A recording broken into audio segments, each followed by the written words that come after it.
એક નાનું બાળક સમુદ્ર કિનારે રમતું હતું. ત્યાં મોજું આવીને એનું ચપ્પલ તાણી ગયું. તો એને સમુદ્રની રેતી પર લખ્યું કે સમુદ્ર ચોર છે. ત્યાંથી થોડે આગળ માછીમારો ઘણી બધી માછલીઓ પકડીને સમુદ્રમાંથી બહાર આવ્યા.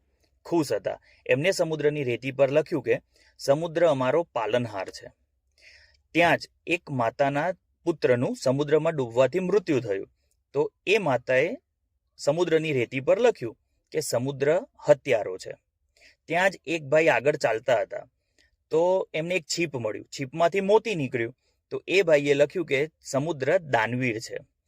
અને આ 4 જણના લખાણ પર સમુદ્રમાંથી એક મોજું આવ્યું અને એ મોજાએ 4 લખાણને ભૂસીને પાછું સમુદ્રમાં જતું રહ્યું. કહેવાનો મોરલ એવો છે કે લોકોનો તમારા વિશેનો શું અભિપ્રાય છે એની ચિંતા કર્યા વિના સમુદ્રની જેમ તમે તમારું કાર્ય કરતા રહો અને હંમેશા મોજમાં રહો. લોકોના તમારા વિશેના અભિપ્રાય એમની પોતાની દ્રષ્ટિ પ્રમાણે હશે. જેવી તમારી દ્રષ્ટિ હોય એવી જ તમને સૃષ્ટિ દેખાય. હર હર મહાદેવ.